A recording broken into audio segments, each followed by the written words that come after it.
ज्ञानदीप लावू जगी. जा तुळजापूरला. मी तुळजापूरला दरवर्षी कीर्तन करतो बाबा श्रावणात.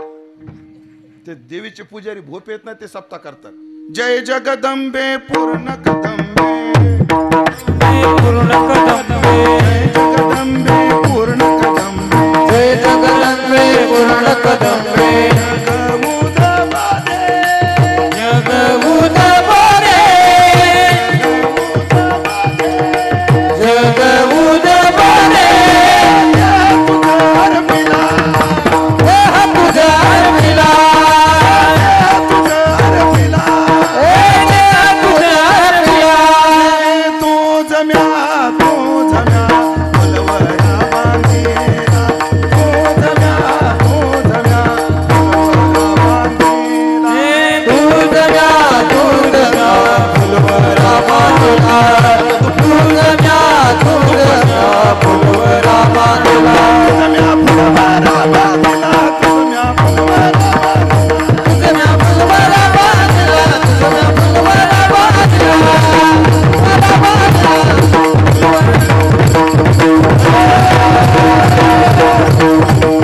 आये राधा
फुलवरा बांधला, फुलवरा बांधला, फुलवरा बांधला, फुलवरा बांधला.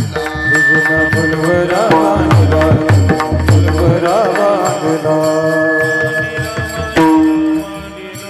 हजारे महाराज या चालीला इतिहास आहे.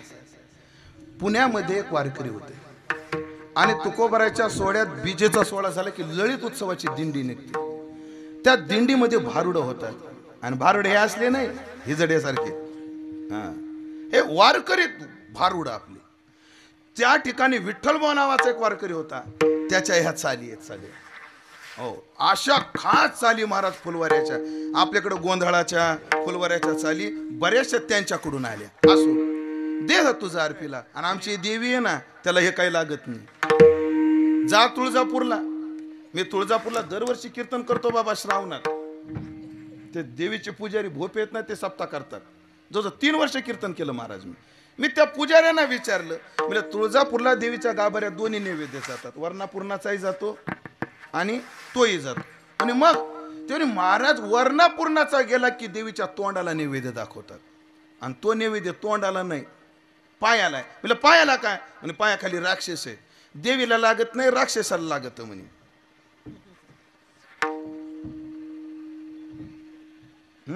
मी नाही, ती पुजारी म्हटले देवीला पुरणपोळीत लागती, राक्षसाला ते लागत.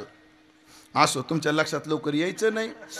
काय भारत हारला त्याचं दुःख तुमच्या हृदयातलं गेलेलं नाही. तात्पर्य मंडळी, हे भूत कसे आहे, हे मोठं काय, ऐका नाथाची ओवी. हेरा देवाची कथा कोण, थोरला देवला चुंगा पूर्ण, आणि तोही न भेटे प्राण घेतल्या वाचून. सगळ्यात थर्ड क्लास भूत लिंबानं खुश होत. त्याच्यावरचं भूत, त्याला कांदा लागतो कोंबडीनं द्यायला. पांढरा, हा पांढरा पांढरा कांदा, लाल कांदा नसतो. कोंबडी कोणता कांदा देते रे बाळा? पांढरा. त्याला काय म्हणते? अंड. अगदी बरोबर. सगळ्यात माळ नाही का, आहे ना? मग ऐकून माहित असेल तुला, काय अडचण. हा हो रामकृष्ण महाराज माफ करा. ऐका, त्याच्यावरचं भूत त्याला कोंबड लागत, त्याच्यावरचं भूत त्याला बोकड लागत, त्याच्यावरचं भूत त्याला आठखोरी लागत. पण आमचे पंढरपूरचं भूत आहे आणि आमची देवी आहे ना, त्याला हे काही लागत नाही. दे तुझं आरपीला म्हणून हे भूत मोठं आहे. चला, भूत शब्दाचा एक अर्थ आहे झालेला, आणि मग त्या अर्थानं जर पाहायचं ठरलं तर आपण बी भूतच आहेत. जे जे भेटे भूत,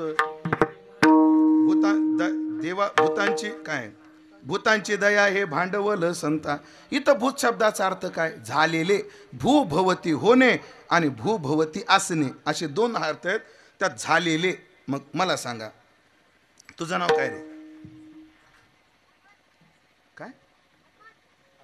हनुमान. तुझ्या वडिलाचं नाव? तानाजी. त्यांच्या वडिलाचं नाव? श्रीरंग. त्यांच्या वडिलाचं नाव? मारुती. वा वा, टाळ्या वाजवा त्या लेकरा करता. चांगले रेकॉर्ड ठेवलं त्यांनी. आणि मारुतरावचे वडील? हे खरं आहे का तू बनवून सांगायला मला? मला बी काय माहिती काय नाही. पण चला, कसं का होईना पण ते सांगायला लागले. आमचे कृष्णा महाराज म्हणले ते रात्रभर सांग. ते काय नाही, त्या लेकराला माहिती बरं असं ना, त्याला खरंच माहिती. हनुमंता, तू तुझ्या वडिलाचं नाव काय म्हटलं? तानाजीराव. तानाजी म्हणून तानाजीराव म्हणत जाऊ. वडिलाचं नाव सरळ घेऊ नये. तुझं नाव काय? तुझ्या वडिलाचं नाव? हा, तानाजीराव. एका गोळीतच गुण आला बघा याला, तानाजीराव. म्हणजे तानाजीरावांना हनुमंत झाला. म्हणजे तानाजी बी भूतच, तू बी भूतच. तू भूत आहे म्हणजे झालेला आहे ना तू. ऐक ना ए हनुमान, माझं नाव उमेश, माझ्या वडिलाचं नाव हरिभाऊ, म्हणजे मी त्यांना झालो, म्हणजे मी बी भूतच. मी बी भूतच. तुमचं नाव काय? तुमच्या वडिलाचं नाव? म्हणजे तुम्ही बी भूतच. तुमचं नाव काय? तुमच्या वडिलाचं नाव? म्हणजे तुम्ही बी भूतच.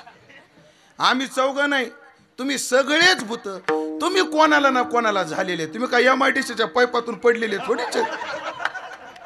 हे कोणाला कोणाला झालेलेच सगळे झालेले. म्हणजे भूभवती होणे, भूभवती असणे या धातुपाठाने झालेला असा असेल तर भूत म्हणजे झालेला. मग ऐकलं का, आपण सगळे भूत. मग हनुमान, तू मोठा का तानाजीराव मोठे? तानाजीराव मोठे. पप्पा म्हणू नको रे, तानाजीराव म्हण. हनुमंता, तू मोठा का तानाजीराव मोठे? तानाजीराव मोठे का मारुतीराव मोठे? म्हणजे बाप मोठा का पोरगा मोठा? बाप मोठा. मग आपण सगळे भूत आणि आपल्या सगळ्या भूताचा बाप पंढरपूरचा देव आहे, म्हणून तो भूताचा बाप असल्यामुळे पंढरीचं भूत मोठं आहे.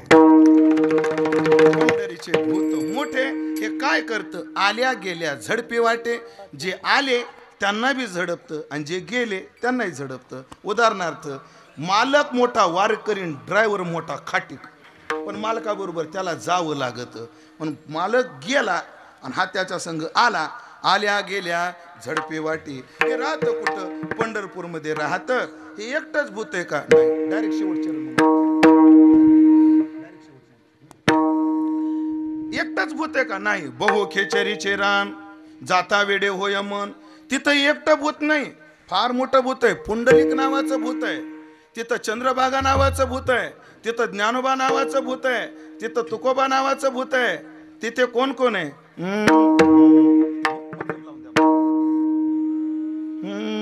देखो जियारो पंढरपुर में, देखो जियारो पंढरपुर में, देखो जियारो पंढरपुर में, देखो जियारो पंढरपुर में, क्या क्या मजा होती है, क्या क्या मजा होती है, क्या क्या मजा होती है, क्या क्या मजा होती है। नामदेव तो लकड़ी लावे, देखो लकड़ी लावे, नामदेव तो लकड़ी लावे, नामदेव तो लकड़ी लावे, चना खिचड़ी पकाती है, खिचड़ी पकाती है, चना खिचड़ी पकाती है, चना खिचड़ी पकाती है। देखो जियारो पंढरपुर में क्या क्या मजा होती है, देखो जियारो पंढरपुर में क्या क्या मजा होती है।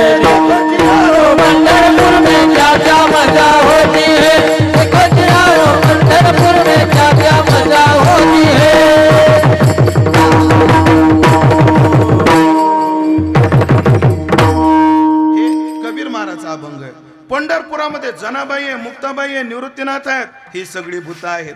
आणि तिथं गेले की जाता वेडे वय होऊन. पंढरपूरला गेले की माणूस वेडा होतो. कसा वेडा होतो? सगळ्या तीर्थाचं दर्शन चंद्रभागेच्या दर्शनात मिळतं म्हणून वेडा होतो. सगळ्या संतांची भेट पुंडलिक रायला पाहिल्याबरोबर होतं म्हणून वेडा होतो. आता ते महिमा स्वतंत्र सांगत बसत नाही. जाता वेडे होय म्हणून माझा तुम्हाला सल्ला आहे, तेथे जाऊ नका कोणी. पंढरपूरला जाऊ नका बरं कोणी जातान गीतान, कारण गेले नाही आले परतून. एरवी तुकाराम महाराज पंढरीशी जा पंढरीशी जाऊ म्हणतात, आज जाऊ नका का म्हणतात? हे असंच असतं. तुम्हाला 2च मिनिटं सांगतो. लेकरू खेळत होतं, शाळा परीक्षा जवळ आली होती. माय म्हणली बाळ्या अभ्यासाला बस. हे बाळ्या अभ्यासाला बस ना. तरी पोरगा ऐकना, गोडीनं ऐकना, चिडून सांगितलं तरी ऐकना. बाई तिसरी भाषा असते ती उपरोधाची. बाळासाहेब स्वयंपाक झालाय बरं, जेवायला बसा. आणि जेवून अभ्यास करता. आपल्याला थोडीच पास व्हायचंय. आपल्याला आपल्या बापाने जशी हमाली केली तशी हमालीच करायची. अभ्यास करू नका बरं, थकला असताना खेळा बसा, जा जा जाऊ आणि खेळायला जा. ही उपरोधाची भाषा आई बोलते का नाही? ती भाषा आजी इथे. जा म्हणल्यानं जाईनात, जाऊ नका म्हणल्यानं तरीच जातील. किंवा हे जगातील लोकच उरुपाट्या डोकायचे. ह्यांना सरळ सांगितलेलं चालत नाही. एक हॉलमध्ये पाटी होती, कृपया वर पाहू नका. तरी त्यानं पाहिलं. वर एक पाटी लिहिली होती, सांगू नये गाडोपणा केलाच का? जे करू नको म्हणलं ते हटकून करतेत माणसं. एरवी दिवसभर भूक लागत नाही, एकादशीला सकाळीच लागत ह्यांना भूका. मला माहिती आहे सगळं. म्हणून जा म्हणल्यानं जाईनात, पण जाऊ नका म्हणल्यानं तरी जातील म्हणून तेथे जाऊ नका. हो, ही उपरोधाची भाषा आहे. का बरं? कारण गेले नाही आले परतून. जे पंढरपूरला गेले ते पुन्हा परतून आले नाहीत. तुझ्या दर्शने मागोती, तो का म्हणे नो हे परती, माग आले नाही. म्हणून ह्या नाही शब्दाला फिरून एक गंमत सांगतो. मग काय? तेथे जाऊ नका कोणी, गेले नाही आले परतून. आता नाही शब्द इकडे घ्या. गेले नाही आले परतून. जे गेले ते जन्माला परतून आले नाही, जे गेले नाही ते जन्माला परत आले. असा आहे त्याचा अर्थ आपल्याला करता येईल. गेले नाही आले परतून, गेले नाही आले परतून. आणि जे जातं ते पुन्हा जन्माला येत नाही. महाराज तुम्ही अंदाजे सांगता का अनुभवातून सांगता? तुका पंढरीसी